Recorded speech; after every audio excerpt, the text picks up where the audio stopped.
Hi and welcome to video 8 of this series on Unit 4, Topic 1, Financial Maths from the Queensland General Maths Curriculum. And today we're going to talk about effective annual interest rate, which is a way of comparing different compounding periods. And as you'll see later on, it's also a way of comparing a lot more, such as accounts with fees, without fees, accounts with early bonus interest rates and accounts without, and to see which one's better. But to start with, we're going to look at the simpler. Let's look at how this works for monthly, weekly and daily rates and comparing them. So I've got my spreadsheet from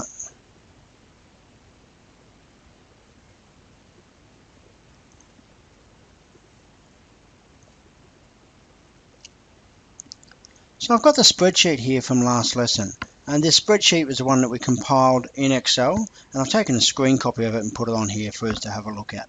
I'm going to concern myself mainly with year 1. We're going to have a look at how the overall result of the interest rate compares as a yearly interest rate, so we can create that comparative tool just for year 1. We've got a principal of 2,000, an interest rate of 5 on a yearly basis, but of course these ones were calculated on monthly and weekly and daily rates. So then we'll see the effect on a yearly basis. So let's start by having a look at the yearly. Obviously, if we did all the calculations there, I is equal to 5% because we use 5%. Monthly though, we went from P equals 2,000 to A equals 3,294.02 over 120 months. How would that look as an effective yearly interest rate? So what I'm going to do is I'm going to use this formula, but instead of a monthly rate, I'm going to calculate the resultant yearly rate. I'm going to pretend that this is the result of a yearly rate, and I'm going to backtrack this to see what it would be as a single year interest rate.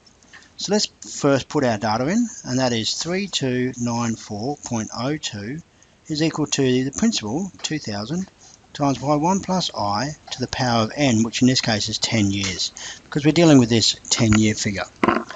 And now, of course, if I rearrange this, I get 1 plus I to the power of 10 is equal to 3294.02 over 2,000.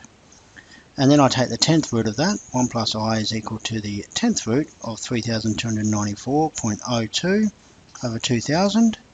And I can calculate I by taking 1 away from that, which I'll do now.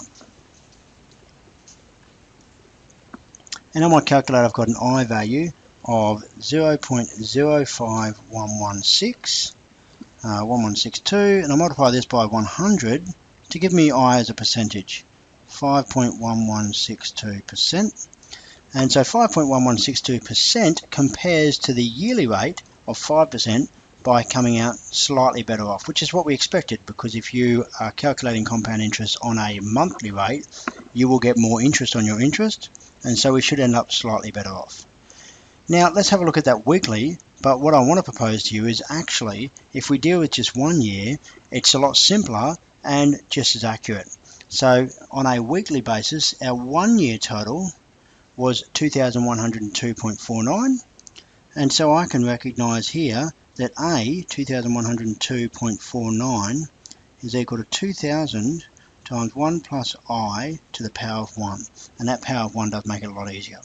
So I get 1 plus I is equal to 2,102.49 over 2,000, giving me I is equal to, and I is equal to 0.051245, or 5.1245%, which is slightly better than the monthly rate and a fair bit better than the yearly rate, the comparison that we expected.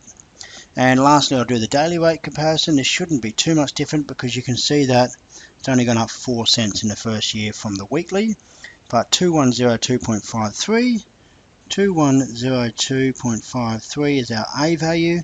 It's equal to our P value, 2,000, 1 plus I to the power of 1. So we're looking at comparing for that yearly rate. And then I get 1 plus I is equal to 2102.53 over 2,000.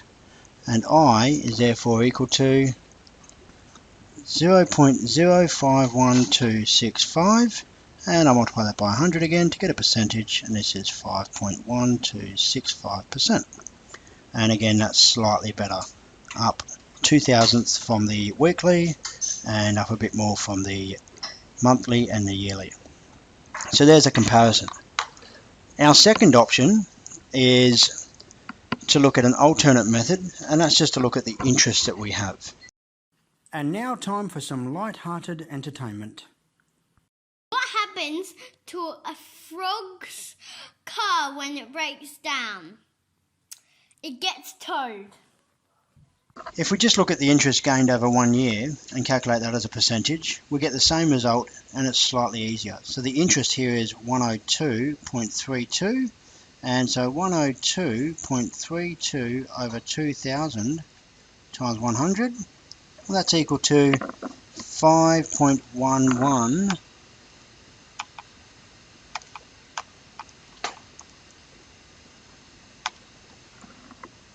6%. And if we look at 102.49 minus, is the interest there, and we divide that by 2,000 and times it by 100, then the effective interest rate here is 5.1245%. And then of course if we do the same one, minus 2,000 here, 102.53, 102.53 over 2,000 times 100, we get the same result, 5.1265%. And of course there's a formula. So we can calculate using this formula, which you can start using now. And so we can use our formula to calculate the effective monthly, weekly or daily interest rate as shown, where we have to have I set as a decimal, therefore it has to have been pre-divided by 100. Now what I've done here is I've just added the extra division of 100 in the fraction. So you can either have that double zero on the end there, or you can pre-divide by 100, but that will then lead to you having a decimal in a fraction, which is never nice.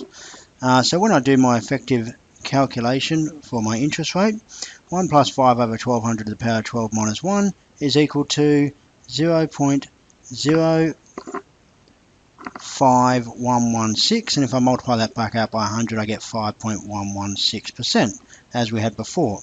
If I do this for the weekly, I get 5.1245, and on the daily rate I get 5 over 36,500, that's the 365 and the 2 zeros for the divide by 100, to the power of 365 minus 1, and this will give me 5.1265%. So we can also use the formula to calculate effective interest rates. Let's have a look at a quick example.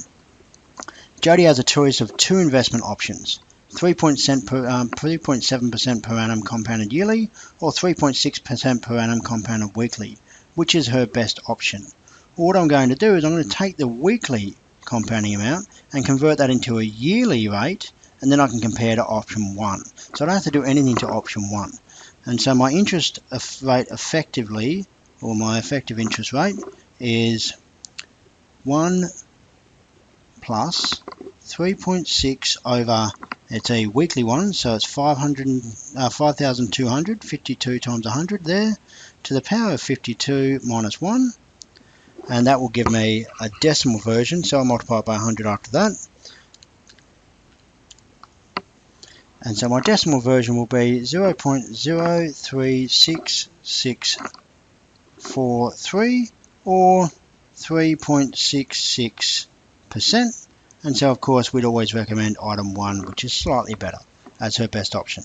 You see a question like that with a comparison is actually quite easy to do with that effective interest rate formula.